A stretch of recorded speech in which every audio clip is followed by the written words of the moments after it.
Okay, coming up, experts say cell phones are carcinogenic. CNN has got a report coming out. World Health Organization has now officially listed mobile phones use in the same carcinogenic hazard category as lead, engine exhaust, and chloroform. We're going to be going over all of that today. They knew this back in the 1980s with the studies that were done at that time. Now, coming up, I'm also going to get into a host of other issues. Big Sis pre-crime system to scan Americans for malintent. Footage of Western troops confirms criminality of war on Libya. We're going to be going over all of that today. New Mexico Supreme Court lets cops grab guns during stops. That's right, they can take your guns. No criminality, legal guns. These state Supreme Courts are really getting tyrannical. Very important news on the economic front. But over the weekend, I saw footage from the RT show Adam and the Man with Adam-Kokesh. I've been a guest on there a few times. It's a great show. It's got Luke Rudowski as a contributor as well. And Adam is a American activist talk radio host. Kokesh was a corporal, United States Marine Corps, and a veteran of the Iraq War. He is an outspoken opponent of U.S. military intervention in Iraq. Since 2010, Kokesh has hosted, the TV show Adam versus the Man. And he also hosts a show out of Albuquerque, New Mexico. adamversustheman.com is the website. But the reason I wanted to get him on is last week they tried to go to the memorial, the Jefferson-Memorial, and just quietly dance. I guess kind of like Charlie Veach and the Love Police, to illustrate no matter how loving what you do is, they want to arrest you. And I can't play the whole 10-minute clip here, but it's up on Infowars.com. It's up at RT, Adam versus the Man. But they ask him, they go, what's the law? And they say, I'm not going to tell you. There is no law. Okay? And they body slam him into the ground. We're going to play that clip in a moment. But the issue here is, compare this to Texas, where I march in with over 100 people, yell and scream in the politicians' faces, and they understand that's their place. Just like in Madison, Wisconsin. In a free country, the government fears the people don't fear the government. And things are becoming completely 180 degrees in the direction that they should be. And so joining us is Adam-Kokesh. Adam, what made you decide to do this demonstration? I just felt like dancing. We were challenging the cops to a dance-off, and apparently they didn't like our move. So they decided to end it a little bit forcefully. But if you see the video and you see what happened, I think we made our point, and we proved that the Parks Police, as I would say to one of the officers there, nice badge, sorry about your penis. But they're not very good dancers, and they're obviously compensated for something. But I think you really hit the nail on the head here about the nature of government and fear, and why this is such a powerful action, and why we have now thousands of people coming back to the Jefferson Memorial next Saturday on June 4th, the anniversary of Tiananmen Square, to dance again and show them that their court rulings and their laws are irrelevant. When we want to go out, we want to have fun, and we want to assert our rights, we're going to do it. Whether or not they're going to stop us, it's not going to matter. And we showed the true nature of the police force with this. It's they want us to be afraid, and I think the police officers there, they knew they were being filmed. They wanted to have forceful arrests. They wanted to show people getting hurt. They wanted to show us they were the boss. What about this? Some of the peaceful demonstrators who were doing German waltzes silently with the guy with his girlfriend, they slam him in. They're slamming their swaying back and forth. That's right. They arrested people, for folks watching on TV, for just barely moving now does not show proper respect to our gods. But expanding on that, Adam, then some of you dare say, what am I being charged with? What have I done wrong? And they say, shut up, and begin slamming people against the wall for then daring speak to the gods, even while they're under arrest. And police now admit they use tasers as a punishment as well.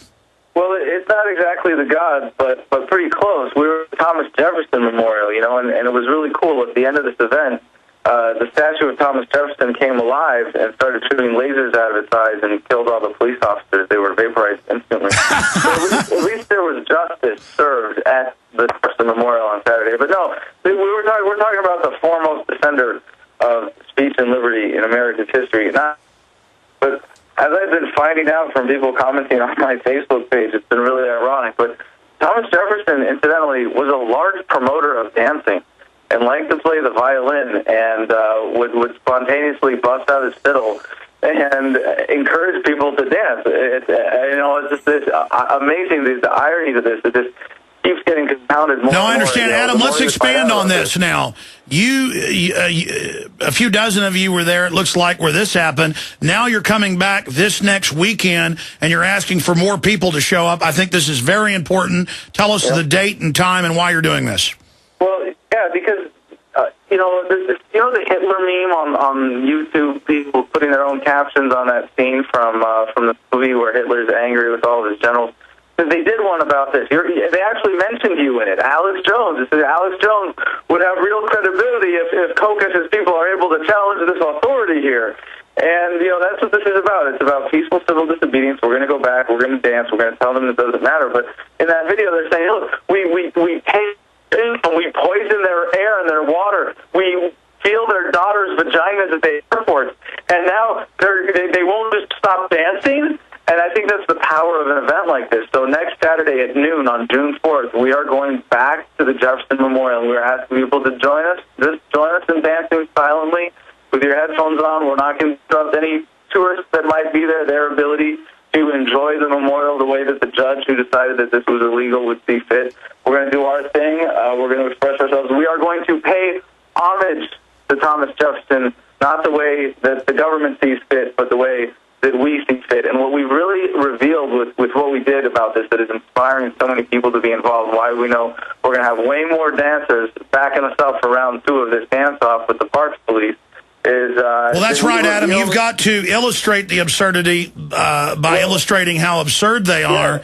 Yeah. The idea that the police force is there to keep you safe or to protect you from terrorists or to chase down criminals, those are just excuses for the two true, real purposes of the police state for the government, which is to generate revenue for the government and to control the population. And that fact was really laid bare by what we did and the actions of the police there on Saturday. Adam, let me ask you a question, and then we're going to play a clip and call you back on a landline here, or at least try to, so we can hear you clearer. Have you seen the footage of the way the state police, Capitol Police in Texas, honored free speech, honored the First Amendment? All right, hold on. We're just losing. Right, I'm in the RT studios right now. We just so happen after the RT operation in here, we have an FBI office upstairs, so we might be getting a little bit of interference. So why don't you go ahead and play that clip, and I'll stay on the line and get that number, and I'll be able to get you back on a landline here. Okay, we'll call you right back, Adam. We're going to go ahead and play this clip of the folks dancing, and then once they started arresting members that were dancing, Adam and others would just barely move their arms like they were grooving a little bit, and the cops would run over, and they look, most of them like 12-year-olds on power trips, slam them down to the ground, jump on them, and then once they had them in handcuffs, they would shove them against the wall if they dared talk. And I also wanted to ask Adam, I've been to D.C. twice in the last few years, and every time the police, the security guards that they have out in public places treat you like you're in North Korea. I mean, they scream at you with hatred like you have murdered their children. And they've obviously been told, run the slaves into submission, break their will. And that's what this is all about. Let's go ahead and play that clip. Here it is. We're in love. Touching each other. So we're stopping. We're stopping. We're stopping. You are not arresting us for standing here. For what? Here it is. Don't even give me a warning. Dancing in a public area. Give me a warning.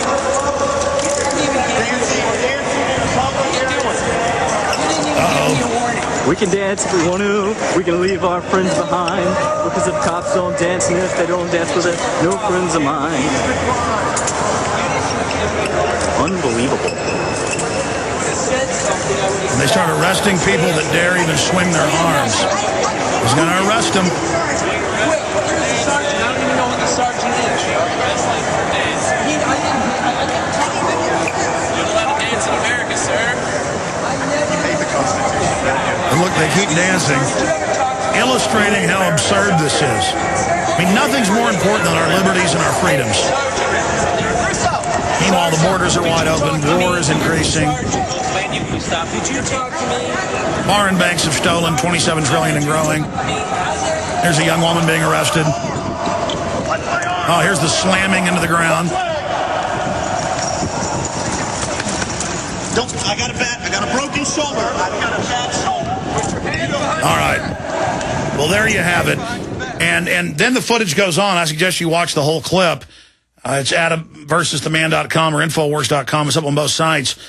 That once they get them in that position, then if they dare speak back to their kings, they're physically attacked.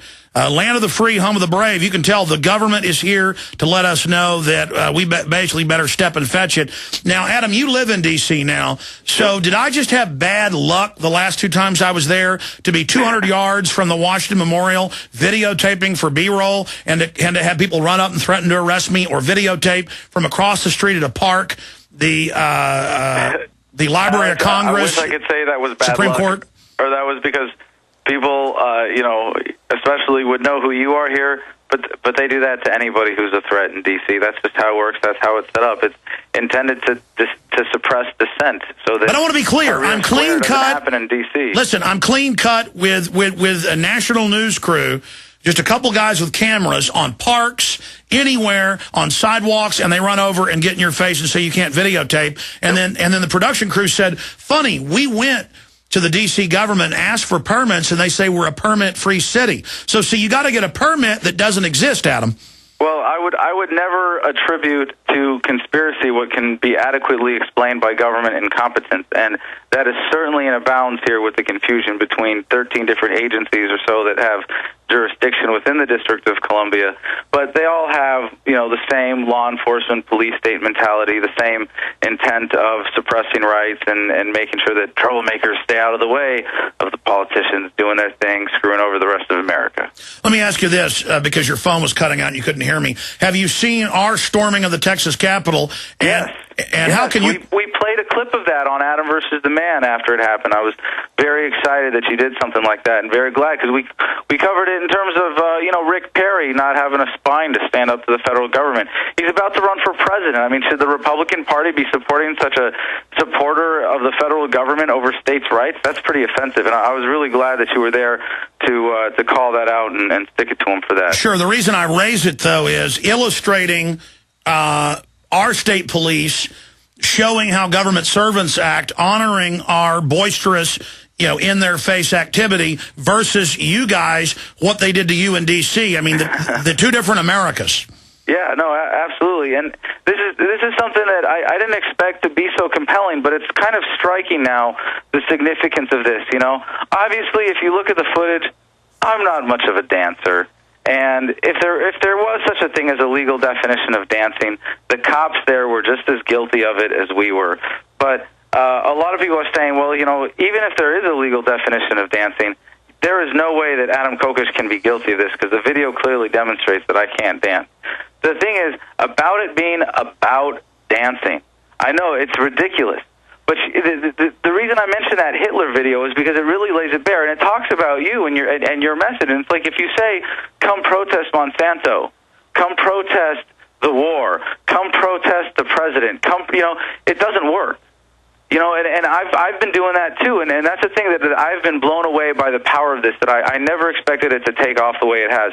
Our video that we put up was the second one that got on YouTube. It's already over 650,000 views right now. The thing is, yesterday we weren't even the top viewed video in news and politics on YouTube. We were the top 3 viewed videos on news and politics. It has been reposted. It is going truly viral.